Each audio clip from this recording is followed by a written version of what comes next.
Hey, my name is Kath, and I am going to unpack my 2024 finances as an immigrant here in Canada with credit card debt and no emergency fund. Welcome back to my channel. My name is Kath, and in this channel, I share all about my experience living abroad, personal finance, personal development, and dabbling about immigration here in Canada as an international student. So, yes, I was in spiral shit of unending bills, drowning in debt, income not enough with my low maintenance life. That is true. But I still put off my finance problem like it's nothing. A real delulu. Why? Because at that time, I love where I'm working at. I also don't feel confident on my capabilities that I can do more. I doubt myself, so why would anyone believe in me? And I also just felt paralyzed, stuck, defeated. So I avoid like we usually do. So why? What sparked? Where did that motivation came from? What happened? It's actually not an overnight feeling, but it is a recurring feeling of feeling ashamed, feeling so much anxiety about my money and just my life in general. Like, what will happen if I couldn't pay this much of my debt? What if I die tomorrow? What will my sister gonna do? What will my dad's gonna do? What will my partner's gonna do? I'm just gonna burden them. And this came from my experiences. My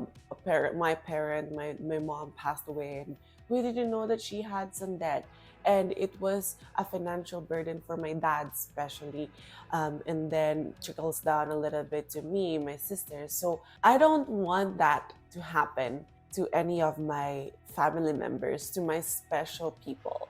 I just need to get my shit together. This can't be happening. I shouldn't be doing this to myself and to the people around me. I just want to live my life according to how I want it to be.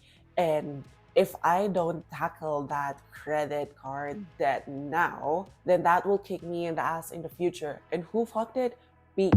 I also got injured back in 2023 when I accumulated that credit card debt. I injured my ankle, and I had two jobs at that time.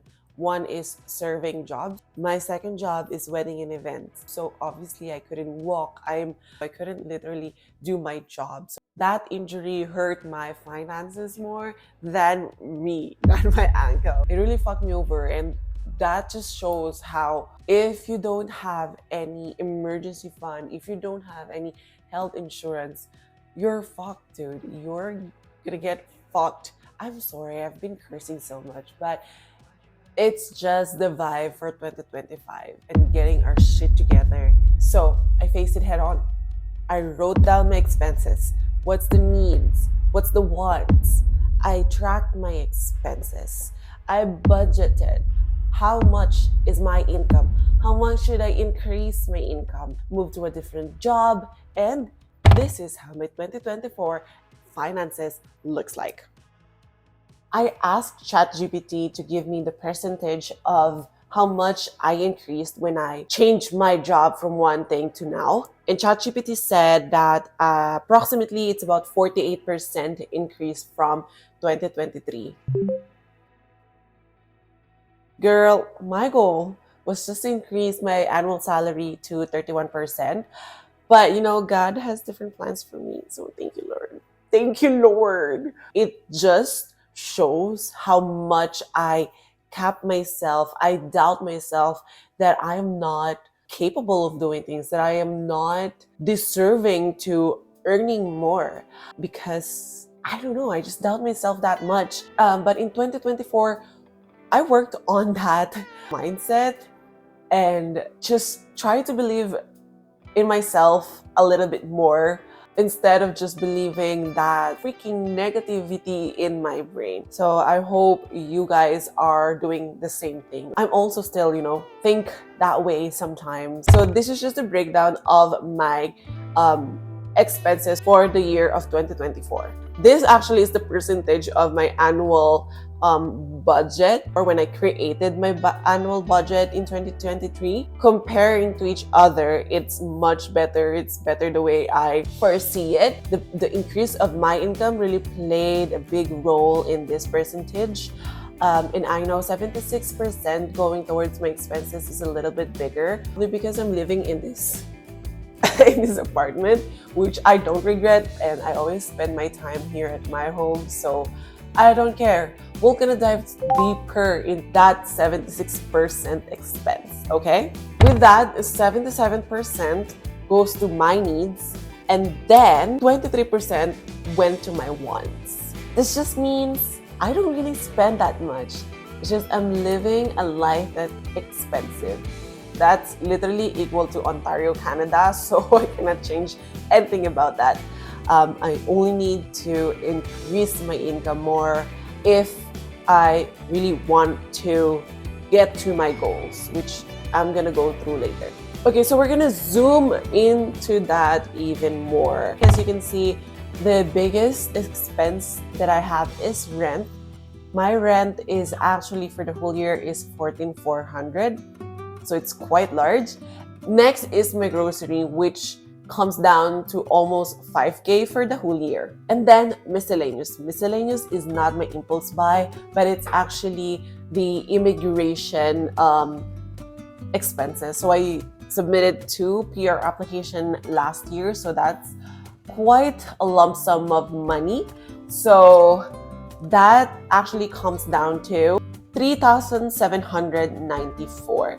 That includes the 2 PR application, the medical stuff, the biometrics, and other requirements that I have to pay for. That's really tough for me last year, but I'm really thankful that it happened all in 2024 because I have a full-time job, I have capabilities. But if that happened 2023, I'm gonna be fucked. Or if that happened this year, that my contract will end by July, then I don't know. So it just happened right on the year that I am thriving. So thank God again. Okay, and for the controversial stuff that I know you guys are already waiting for it, dine out. So I don't really go out that much, but if I go out, it's usually someone's birthday or someone that I haven't seen for a long time and I wanted to treat them, even just for like a coffee or something. And then me and my sister Ate Kim, we try our best to go out every Saturday after church in a coffee shop, just to do our daily yapping and business planning. That comes up to 1,868 Canadian dollars, which is not bad. I spent more than what I expected for 2024 with my clothing shopping. And no, girl, it's not because I'm a shopaholic. I gained freaking 8 pounds last year, and I have to accept that my pants should fit me. I shouldn't fit them. So I had to buy a couple of new pants, new skirt, new shirt. So I have to do that. And I usually buy on clearance or thrift store. Anyway, I'm not gonna explain why I gained 18 pounds. But that comes down to 930 of new clothings. The last but not the least, and it's in my want side, but I think it's actually needed. It's my coffee purchases. I spent 301 Canadian dollars for my coffee purchases, and I do not regret. If I wanted to earn more, I'm gonna have to drink more coffee. I don't even think it's bad. I think it's just normal. But I can still do better. The most important to me in 2024 is to be able to consistently, and maybe more, pay my debt according to my payment plan. And I did that. I have to really hone the relationship between me and my money, my finances, as there's a lot of trauma in there um, in the last few years. And this scarcity mindset that I am in when I moved here, it was helpful in the first few years, but it's not helpful now for my growth. So I have to work on that. This year, I really wanted to be more specific with my goal and aim a little bit higher, more than just to start. In this way, I could challenge myself, but also, just like in my previous vlog, which is this one, I wanted to aim high, but also accept that there's different situation that will happen to me in the next few months, in the next few days, and my goal might change over time. Anyway, my goal in 2025, abundant mindset over scarcity mindset. Now that is vague, so I made 3 points here that makes it more specific. So the first one is working on myself, aka my business, my side hustle, and education, instead of working 3 jobs.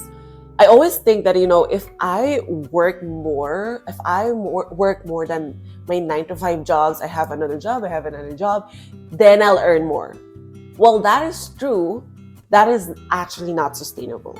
That's all active income. My body, my brain is not always on the go, is not always working actually, like right now. So it's not sustainable. Like, what if I broke my leg again? Then I have to resign again. I have to lessen my hours again because I need to move around in the kinds of jobs that I know how to do. So it's not sustainable for me. It's not a long-term kind of income. For me, at this point of time that I have enough funds to really work on my business, which is the finance brokerage business that I've been mentioning, and learning more, like getting into another course, listening to LinkedIn Learning instead of going out and do my job, to another job, me preparing myself to be better for myself, to be better for the people that I will be serving.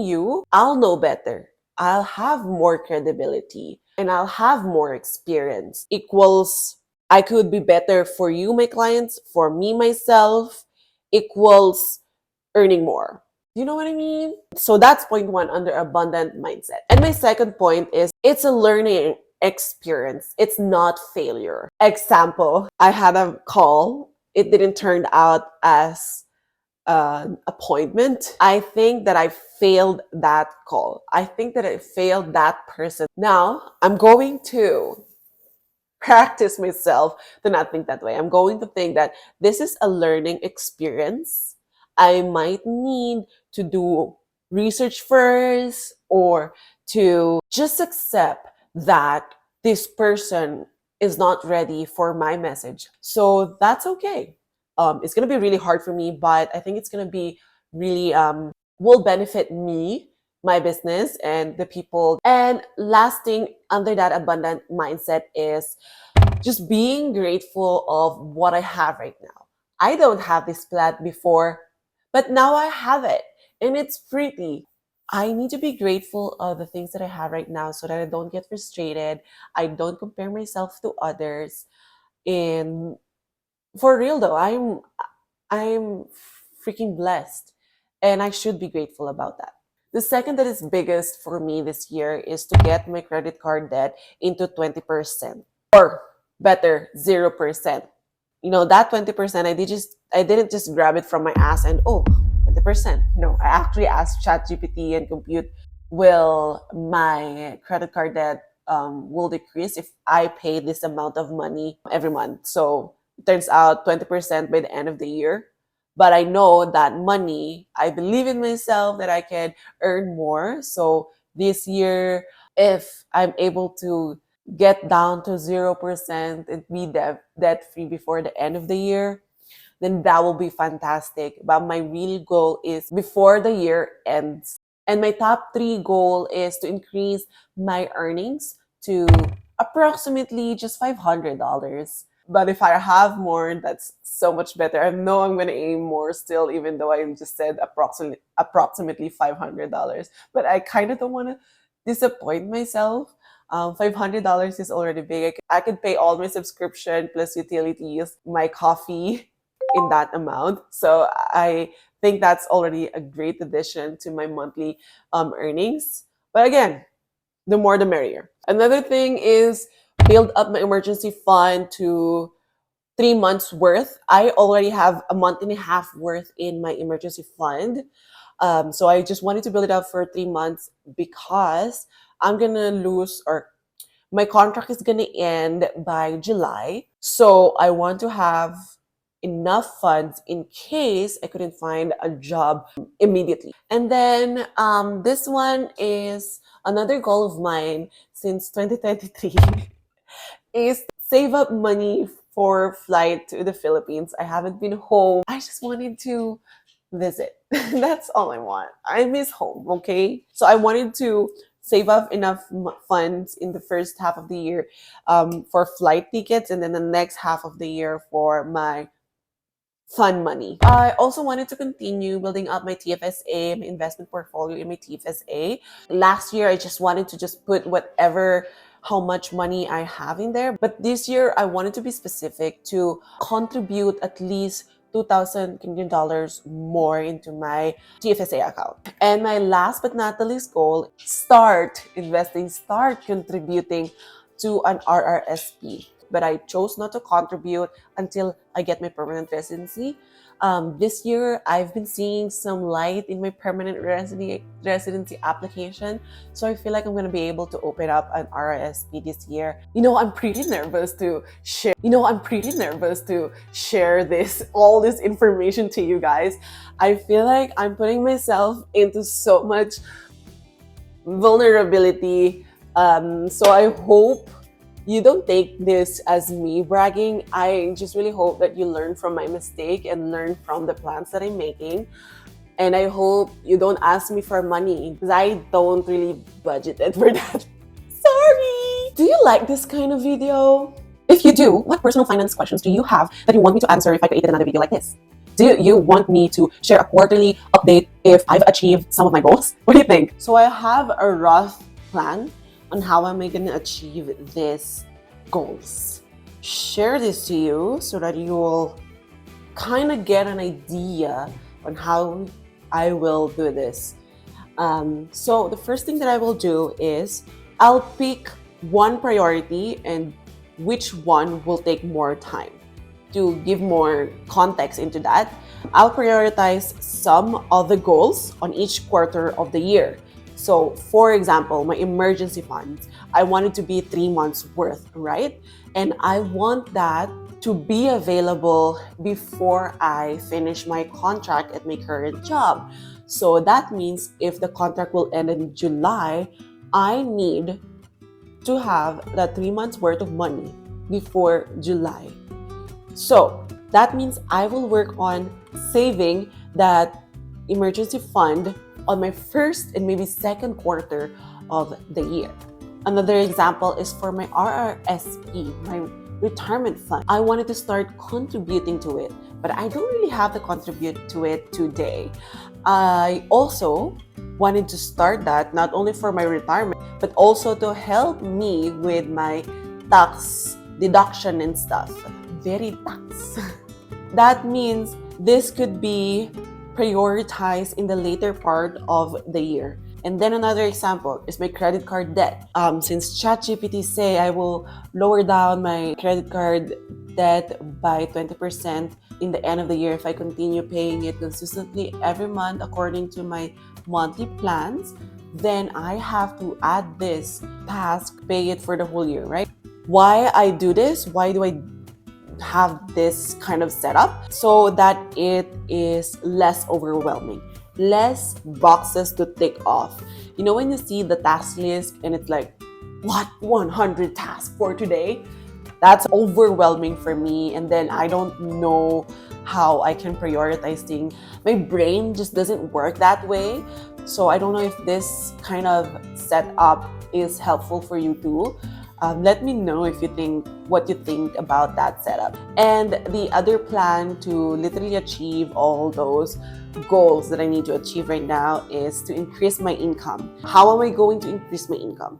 So first is with my 9 to 5. I have to make sure that if I finish that contract, I have to get another job that is either the same salary or a little bit more. Next is I'm going to double down on my finance brokerage business. Instead of only calling one person in a month, or zero actually, I'll call at least 3 people per month. This is not a big number. I know. My mentor will probably say, what the fuck? 3 people in a month? Girl. But no, this is not a big number. Yes, I totally agree with you.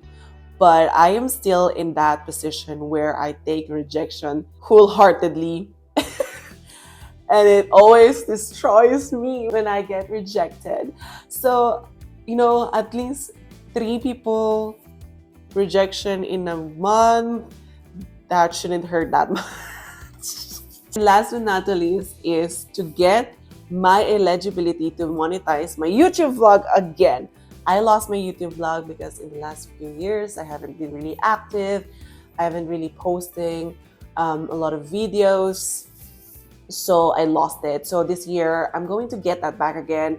My goal is by June, but I love posting videos. I love creating videos. And maybe potentially we can get new brand deals at some point. Well, do you want to know more about how money works here in Canada? I'm offering free one-on-one call with anyone who wanted to book with me in the link below, in my stand link below. We are just gonna dive into who you are, what you think about finances, what you think about your finances, and how I can leverage my knowledge, my access to financial providers to help you attain your goals and give you a path on how to attain this.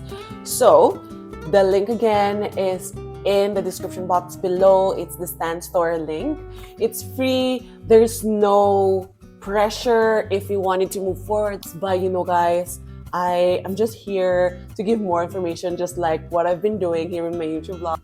Hit that link, book. If you're still here, thank you so much for watching my video. I really appreciate you supporting my vlog, and I hope you learn one or two things from this video. And if you do, please subscribe to this channel and click that notification bell below to get notified for my next vlog, where I'm going to share my 5 advices on how to get the job after graduating as international student here in Canada. So let's get into the party zone. Actually, I'm gonna have to work. Bye.